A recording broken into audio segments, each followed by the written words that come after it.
예수님의 12제자 중에서 핵심 제자라고 한다면 베드로, 야고보, 요한 이 세 사람을 꼽을 수가 있습니다. 오늘은 이 세 번째 인물 요한에 대해서 살펴볼 차례입니다. 요한은 야고보와 형제 간입니다. 또 역시 세베대의 아들입니다. 그래서 지난주 살펴본 야고보와 그 가정 배경과 부르심의 배경은 내용이 동일합니다. 세베대의 아들로서 예수님을 따르지 않았더라면 갈릴리의 부유한 어부의 아들로서 보장된 미래를 살 수 있었을 사람이었습니다. 그러나 형 야고보와 마찬가지로 어느 날 만난 예수님의 부르심, 나를 따르라, 내가 너희를 사람을 낚는 어부가 되게 하리라 하시는 그 부르심에 순종하여 전폭적으로 예수님을 따르게 된 제자입니다. 또 예수님께서 야고보와 요한 이 형제들에게 동일하게 우리의 아들들이라는 이름을 붙여주신 것으로 보아서 야고보와 동일한 비슷한 성격이었다는 것을 알 수가 있습니다. 베드로, 안드레의 형제와 대조해 보면 대조적입니다. 베드로, 안드레는 같은 형제이지만 전혀 다른 성격을 보여주었습니다. 베드로는 언제나 나서기를 좋아하는 성격이었습니다. 때로는 행동보다 말이 앞서서 실수가 잦았던 사람입니다. 그러나 반대로 안드레는 매우 조용하고 나서지 않으면서도 자신이 해야 할 일을 찾아서 하는 그러한 성격이었습니다. 그러나 야고보와 요한은 비슷한 성격이었음을 지난주 살펴본 누가복음 9장의 말씀에도 나타납니다. 사마리아 지역의 사람들이 예수님을 환영하고 받아들이지 않자 하늘에서 불이 내려 그들을 멸망시키도록 기도하겠다는 모습이 야고보만이 아니라 요한도 함께 한 것으로 나타납니다. 그처럼 야고보처럼 매우 열정적이나 때로는 과격한 성격의 사람이었습니다. 다른 한편으로 요한은 안드레와 같이 원래 세례 요한의 제자였다가 세례 요한의 가르침을 받고 예수님을 따르게 된 제자입니다. 그러므로 안드레와 같이 제일 먼저 예수님을 따르게 된 제자입니다. 이러한 요한이 이제 후대에 가서는 요한복음을 기록하였고 요한 1, 2, 3서 그리고 요한계시록을 기록하는 통로가 되었습니다. 그리고 초대교회 원숙한 목회자요 또 신학자가 되었습니다. 가장 오래 주님을 섬기고 또 교회를 인도하였던 지도자로 쓰임 받았습니다. 요한복음서는 다른 복음서와 다른 면이 있습니다. 다른 세 복음서 마태, 마가, 누가 복음은 같은 관점으로 기록되었다고 해서 신약학자들은 이를 공관복음, 같은 관점의 복음서라고 분류합니다. 그것은 거의 내용이 흡사할 뿐만 아니라 그 방식 또 초점이 같기 때문입니다. 주로 갈릴리 지역에서 일어난 예수님의 사역에 대해서 집중한 반면 요한복음은 유대와 예루살렘 중심으로 기록했습니다. 예루살렘을 중심으로 기록했다는 것은 예수님의 공생의 마지막 부분 그리고 최후의 일주일, 예수님께서 잡혀가시고 불법으로 재판받으시고 십자가에 못 박혀 죽으시고 부활하신 그 여정에 초점을 두었다는 것입니다. 다른 세 복음서는 예수님의 기적과 교훈 그 자체를 간략하게 서술한 반면 요한복음은 그 기적의 의미를 매우 자세하게 설명하고 있습니다. 또 예수님의 긴 설교를 많이 담고 있습니다. 대표적으로 요한복음 14장에서 16장에 이르는 긴 설교는 성령님께서 왜 오셔야 하며 그분의 역할에 대해서 아주 상세하게 설명해 주는 귀한 말씀입니다. 다른 세 복음서가 역사적 연대기 순으로 예수님의 행적을 정리하였고 때로는 그들이 직접 경험하지 않은 전에 들은 기록도 담고 있지만 요한복음에 나타난 내용들은 요한이 직접 경험한 사건을 중심으로 그 의미를 해설하고 특별히 예수님의 신성에 대해서 깊이 있는 말씀들을 기록해 주었다는 면에서 다른 세 복음서와 다른 차원의 복음서입니다. 또한 요한 1, 2, 3서를 보면 매우 친밀한 그런 언어들, 하나님과의 친밀함을 우리에게 알려주는 말씀을 기록하고 있고, 요한계시록은 상상할 수 없는 환상과 계시를 통해 영원한 세계를 내다보게 해주고 예수 그리스도께서 이루시는 새 창조의 세계를 우리에게 보여줍니다. 새 하늘과 새 땅, 예수님의 재림을 통해 이루어지는 역사를 우리에게 보여줍니다. 그리고 소아시아 7교회에게 전해준 편지가 요한계시록이기 때문에 당시의 초대교회에 가장 영향력을 미쳤던 지도자였다는 것을 알 수가 있습니다. 이처럼 요한이 가장 어린 나이에 예수님을 따르던 야고보와 같이 때로는 과격하게 느껴질 만큼의 그런 성격의 사람이 이처럼 원숙한 사도로 지도자로 쓰임받게 되는 그 변화는 어떻게 일어난 것일까? 그 요한이 주님을 따르면서 어떤 경험을 하였을까라고 생각할 때 그 원인을 우리는 요한이라는 이름 자체에서 찾아볼 수가 있습니다. 요한이라는 이름의 뜻은 여호와께 사랑받는 자라는 뜻입니다.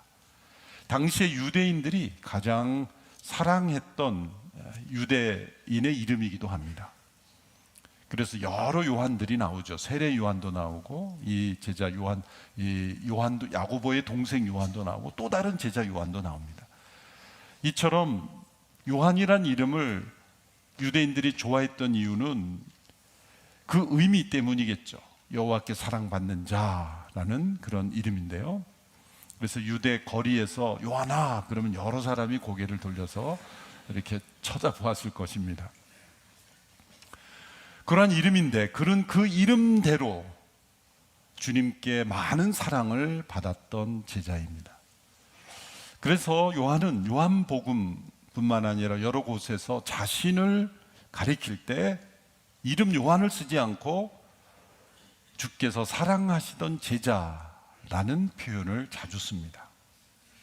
마치 제3자인 것처럼 주께서 사랑하시던 제자라는 표현을 자주 사용하는데 요한복음에 가장 많이 나오죠. 대표적으로 몇 구절만 읽어보시면 요한복음 13장 23절의 말씀입니다. 제자들 중 하나인 예수께서 사랑하시는 제자가 예수 곁에 기대어 앉아 있었습니다. 20장 2절에서는 마리아는 시몬 베드로와 다른 제자 곧 예수께서 사랑하시는 제자에게 달려가서 말했습니다. 21장 7절입니다. 예수께서 사랑하시던 제자가 베드로에게 말했습니다. 주이시다.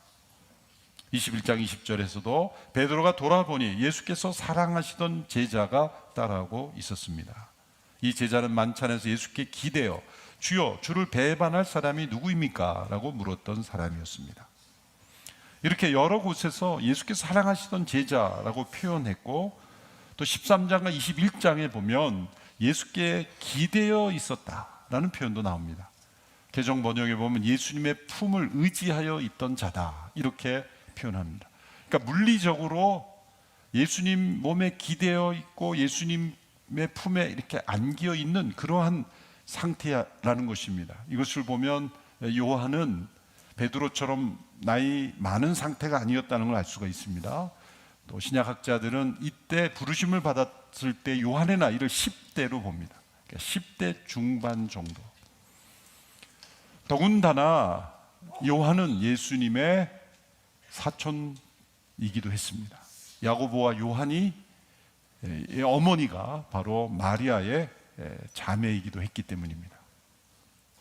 사촌 동생이었을 뿐만 아니라 예수님께 늘 친밀하게 다가갔던 그 요한을 예수님께서는 받아주셨고 때로는 예수님의 몸에 기대어 있고 예수님의 품에 의지하여 있었고 그래서 최후의 만찬 때 예수님께서 너희 중 하나가 나를 팔리라 말씀하셨을 때 다른 제자들은 충격 속에 입을 열지 못했는데 이 요한이 예수님께 질문합니다. 예수님께 기대어 있으면서 예수님, 주님을 배반할 자가 누구입니까? 라는 질문을 감히 던질 수 있었던 사람이 바로 요한입니다. 이처럼 예수님께 사랑하시던 제자라는 명칭을 좋아했지만 그렇다고 해서 나만 사랑하셨다라는 표현을 절대 사용하지 않았습니다. 그리고 예수님께서 요한만 사랑하신 것은 분명히 아닐 겁니다. 요한복음 13장에서도 예수님께서 그 제자들을 끝까지 사랑하셨다. 제자들의 발을 씻어주시면서 심지어는 예수님을 배반할 가룟 유다까지 사랑하신 예수님이시죠. 예수님께 제자들의 발을 씻어주실 때 누구의 발부터 씻겨 주었을까 생각을 해보면 아마도 가룟 유다가 아니었을까. 자신을 배반할 제자들을 가장 큰 사랑으로 대해 주셨을 것이라 생각합니다. 또 만찬 중에서 떡을 찍어서 주는 자는 사실 그 만찬의 VIP, 가장 중요한 손님에게 행하는 표시이기도 했습니다. 만일 우리가 예수님의 입장이라면 가룟 유다의 발을 씻을 때는 아주 뜨거운 물로 붓고 싶지 않았을까요? 예수님은 제자들의 발을 똑같이 씻겨주셨고 오히려 가룟 유다의 발을 더 깨끗하게 씻겨주셨을 것이라고 생각합니다.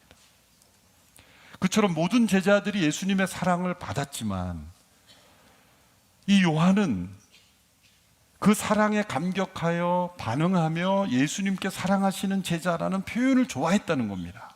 자신만 사랑받았다는 게 아니고 요한이 편애를 받았다는 게 아니라 그 사랑에 응답하였고 그 사랑에 감격하여 이 명칭을 사용하기를 좋아했고 또 자신의 이름도 요한이었기 때문에 요한이라는 이름 대신 그 의이름을 풀어서 사용했다는 것을 알 수가 있습니다. 이처럼 예수님과의 친밀한 관계 속에서 다른 복음서 기자들이 관찰할 수 없었던 예수님의 신성과 그분의 영광을 직접 목격하고 요한복음을 비롯한 여러 기록들에게서 남겼던 것입니다. 그중 오늘 함께 읽은 요한복음 19장에서는 예수님의 처형 장면을 우리에게 기록해 주었습니다. 요한은 예수님의 재판 현장과 십자가의 처형 그리고 부활하신 이후의 예수님의 행적을 아주 상세하게 기록했는데 그 가운데 처형 장면과 예수님의 그 십자가상의 말씀을 기록한 것은 요한이 직접 듣고 목격했기 때문에 가능한 일이었습니다. 오늘 본문 19장 25절 27절의 말씀을 제가 다시 한번 읽어보겠습니다. 예수의 십자가 곁에는 예수의 어머니와 이모와 이 이모가 바로 야고보와 요한의 어머니입니다. 글로바의 아내 마리아와 막달라 마리아가 서 있었습니다. 예수께서는 자기 어머니와 그 곁에 사랑하는 제자 요한이죠. 사랑하는 제자가 서 있는 것을 보시고 어머니에게 말씀하셨습니다. 어머니 보십시오. 당신의 아들입니다. 그리고 그 제자에게는 보아라 내 어머니다 라고 말씀하셨습니다. 그때부터 그 제자는 예수의 어머니를 자기 집에 모셨습니다. 예수님의 십자가 곁에 마지막까지 남아있던 5명의 제자들이 나옵니다. 그중 4명이 여인이었습니다. 예수님의 어머니 마리아 그리고 예수님의 어머니 마리아의 자매인 살로메 그리고 글로바의 아내 마리아 그리고 막달라 마리아 또 여기에 마리아가 여러 명이 나오죠. 마리아도 요한처럼 당시에 유대 여성들이 좋아했던 이름입니다. 그래서 길거리에서 마리아야 그러면 여기저기서 쳐다봤을 겁니다. 그래서 구별하기 위해서 막달라 마리아라는 지역 이름으로 때로는 누구의 아내 이런 이름으로 다양한 이름으로 이렇게 구별을 했던 것입니다. 4명이 여성이고 1명이 요한 남성입니다. 나머지 남자 제자들은 어디가 있을까요? 도망갔거나 숨어 있거나 아니면 멀찍이서 바라보고 있었습니다. 베드로도 멀찍이 바라보았다 그랬습니다. 제자들의 명단을 기록할 때는 언제나 남자 이름만 나오죠. 남성 중심의 사회, 여성의 인권이 존중받지 못하던 시대, 법정에서 증언 효력도 주어지지 않았던 그런 시대였기에 예수님의 제자 명단에 항상 남자들만 등장하죠. 그런데 이 십자가 현장에서는 여성이 4명이요 남자가 1명입니다. 야고보도 있지 않았습니다. 많이 있었더라면 형의 이름을 기록했겠죠.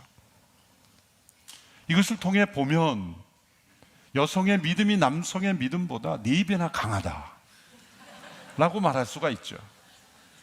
실제로 성도 수도 역사적으로 보면 항상 여성들이 훨씬 많습니다. 한국교회도 아마 그럴 겁니다. 더 용기 있고 이 끔찍한 십자가 현장에 끝까지 자리를 지키는 충성과 사랑의 모습을 여성 제자들이 보였습니다. 물론 예수님의 어머니 마리아를 비롯해서 다른 마리아들 또 다른 제자들도 있었습니다. 그 현장에 요한이 홀로 있었다는 겁니다. 단지 사촌 동생이었기 때문이 아니죠. 예수님과 친밀한 관계, 예수님의 사랑을 많이 받은 제자였기 때문입니다. 당시의 십자가의 현장에서 얼마나 가까이 있었는가는 예수님과의 친밀도를 설명해 주는 중요한 도구입니다. 기준입니다. 십자가 멀리 있었다면 예수님의 사랑으로부터 멀어진 것이죠. 예수님에 대한 사랑이 식은 것입니다. 그 참혹한 현장에 있을 수 있는 것은 사랑이 아니고는 있을 수 없는 것입니다. 십자가의 처형 방법은 죄수를 오랫동안 매달아 놓고 죽여가는 방법이기 때문에 처음에는 많은 사람들이 그 현장에 모여들었겠지만 점차 돌아가고 마지막 순간에는 군병들과 가족들만이 남았을 겁니다. 그 현장에 요한이 있었던 것입니다. 십자가 현장을 떠나지 않고 있었던 여인들은 각기 사연들이 있었습니다. 예수님의 육신의 어머니 마리아는 어머니이기 때문이겠죠. 그러나 이모 야고보 요한의 어머니는 부끄러운 욕심으로 그의 아들들을 좌우편에 앉게 해달라고 요청했던 부끄러운 과거가 떠올랐을 것입니다. 또한 막달라 마리아는 7 귀신 들렸다가 자유함을 얻어 예수님을 따르게 된 그 감동의 여인이었고 예수님께 향유옥합을 부어드린 여인이기도 했습니다. 이처럼 각기 사연이 있었지만 요한에게는 매우 깊은 체험의 사건이었기에 기록한 것입니다. 예수님께서 이 십자가상에서 예수님의 육신의 어머니와 요한을 가리켜서 말씀하신 내용입니다.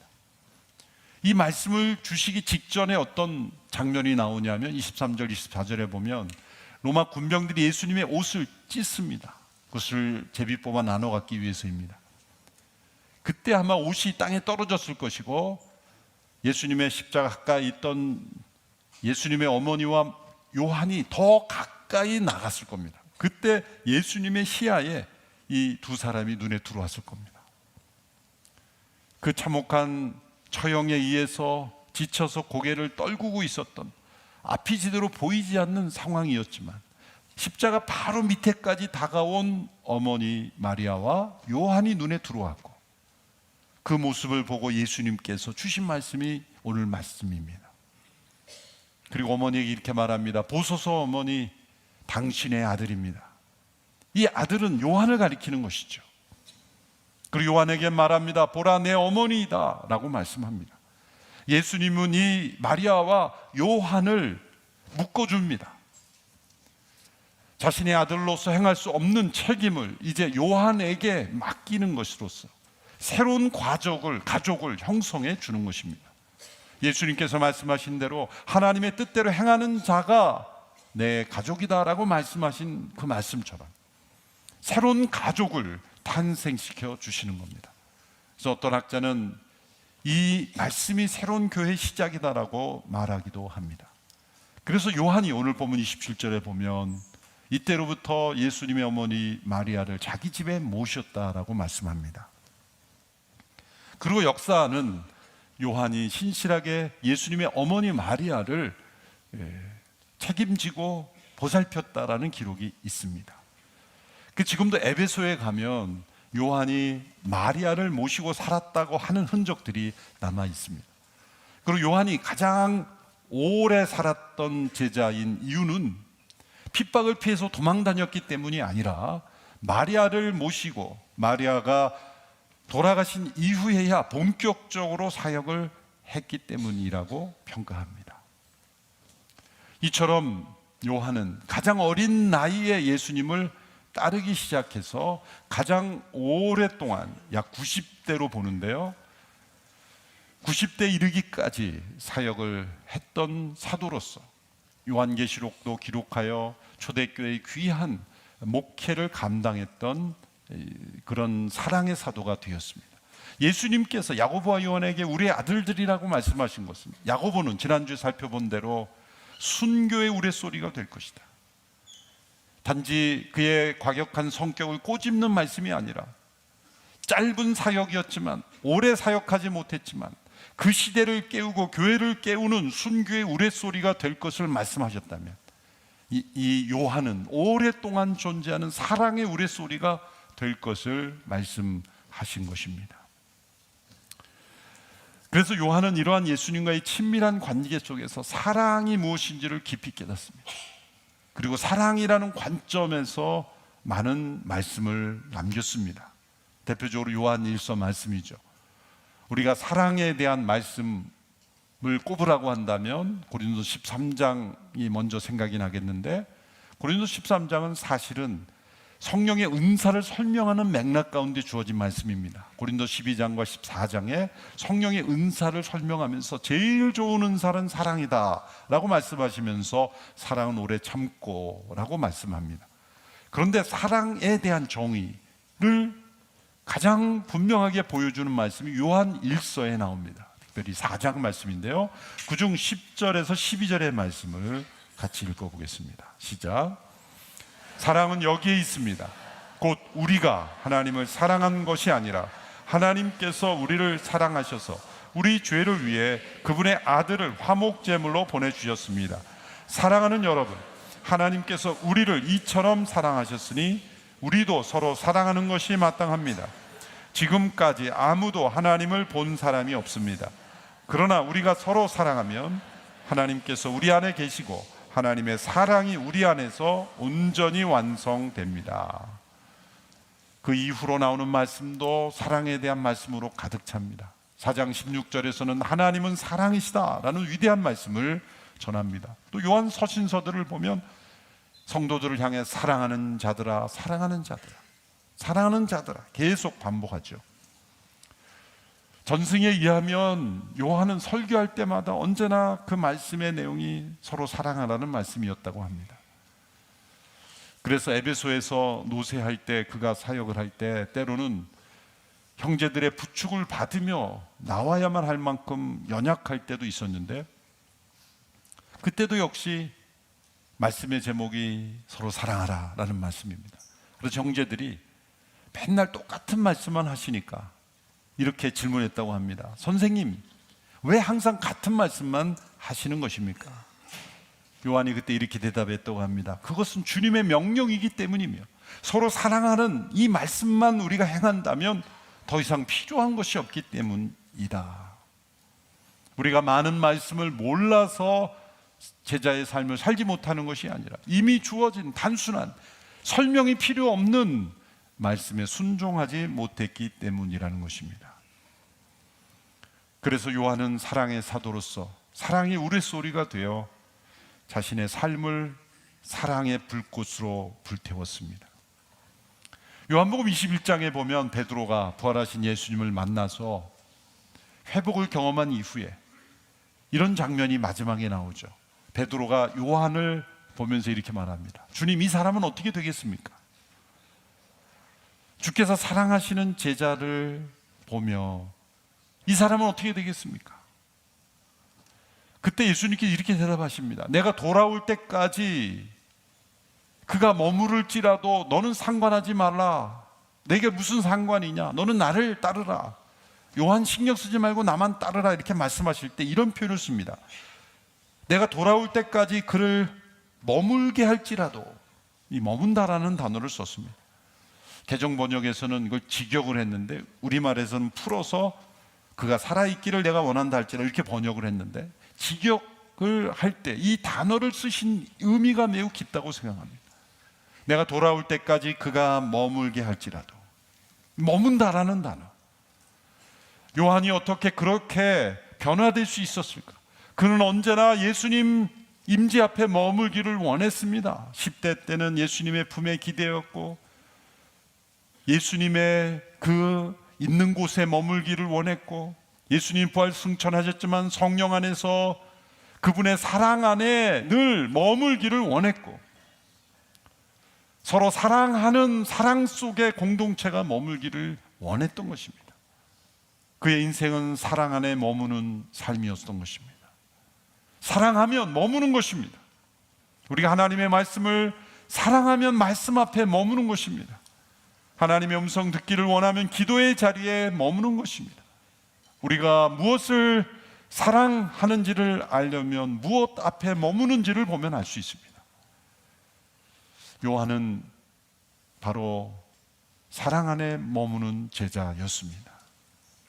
그래서 그는 누구보다도 예수님의 사랑을 깊이 체험했고, 그리고 서로 사랑하라는 권면의 통로가 되었던 것입니다.